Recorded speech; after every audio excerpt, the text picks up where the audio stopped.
Helo na, Mari Gryf dwi a cyfle nawr i ni fwynhau stori gyda'n gilydd. A heddi, dwi am ddarllen Holi Hau i chi. Mam gi Ashi. Rhedodd Sabira'n llawn cyffro at I mam gi. Dwi wedi dod I aros gyda chi, mam gi Ashi, I ddathlu holi. Roedd gwyl holi wedi cyrraedd o'r diwedd, ac roedd Sabira'n gwybod y byddai hi a'i mam gi'n cael amser wrth ei bodd. Gwyl arbennig iawn yw holi, pan mae pobl yn dod at ei gilydd I ddiolch am y cynheia ac I groesawu dechrau'r Gwanwyn. Bydd rhaid I ni fynd i'r mandir cyn bo hir I addoli Krishna ac I ddweud diolch am ein gweddiau, dywedodd mam gi. Mam gi, dwedwch eto, pwy yw Krishna? Gyfynodd Sabira. Gwenodd mam gi Ashi, ac yn ofalus cododd mwrti, sef rhyw fath o gerflun bach o Krishna. Wyt ti'n barod am stori?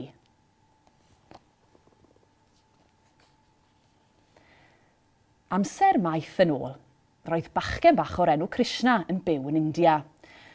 Roedd ganddo bwerau arbennig, ond drian bach, roedd e'n fachgen bach direidus iawn. Un bore braf o Wanwyn, cerddai ar lan afon Yamuna gyda'i ffrind Rada.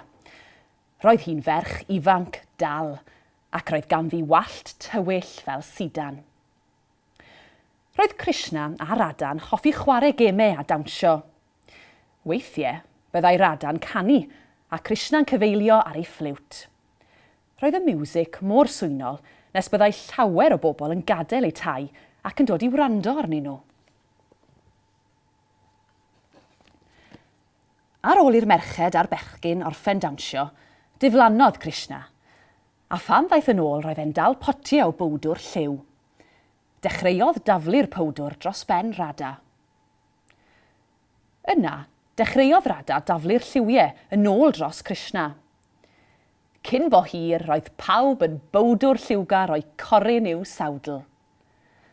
O, doedd Krishna ddim yn ddrwg I gyd, mam gi, meddai Sabira a'i llygaid fel soseri wrth glywed y stori. Wel na, ddim I gyd, ac roedd pawb yn ei garu.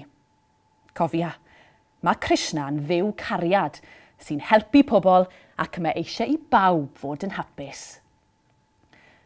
Gyda hynny, sylweddolodd mam gi Ashi ei bod I'n mynd yn hwyr. O na, brysia meddai. Mae'n bryd I ni fynd i'r mandir I addoli Krishna.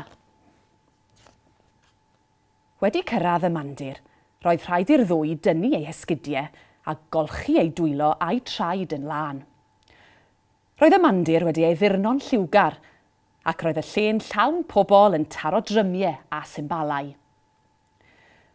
Roedd y mwrti o Krishna wedi ei olchi a llaeth ac wedi ei wisgo mewn gwisg oren llachar sgleiniog. O amgylch ei oddf roedd torch o flodau hardd. Yna, dechreuodd cloch ganu. Roedd hi'n bryd canu emynau a rhannu gweddiau.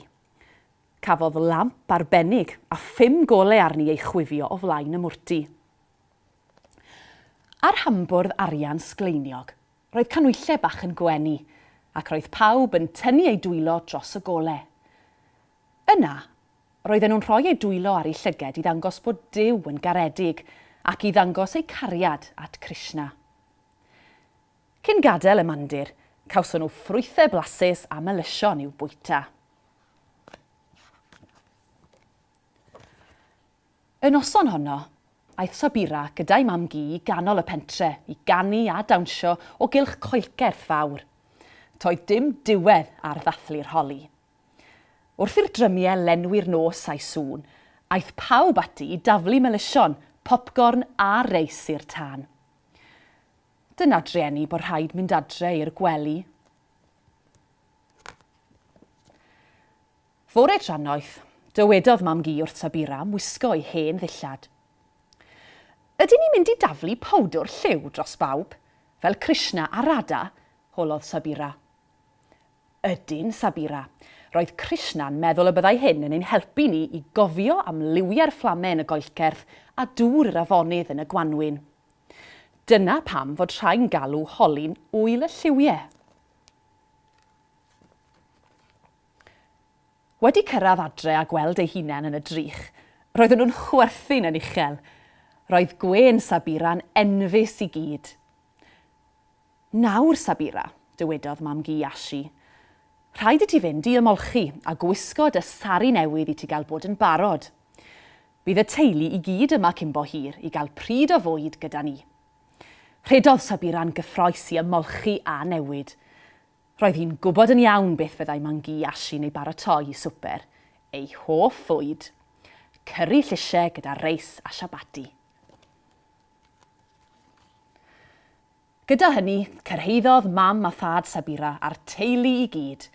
Roedd pawb yn drwsiadus yn ei dillad newydd a phawb yn cofleidio ei gilydd yn hapus. Gyfynodd mam gi Iashi'r teulu i gyd eistedd wrth y bwrdd. Roedd hen ddigon o fwyd i bawb. Ar ôl swper, rhododd pawb anrhegion i'w gilydd a bwyta melision barfi.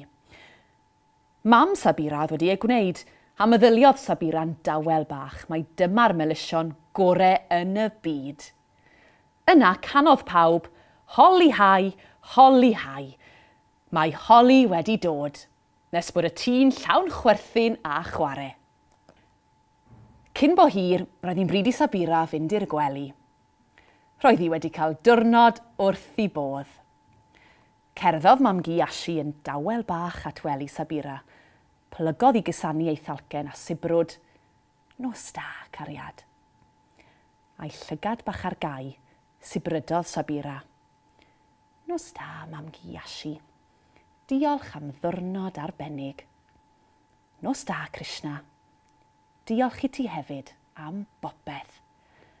A chysgodd yn drwm ac yn dawel. Gobeithio i chi fwynhau'r stori a nadolig llawen iawn i chi gyd.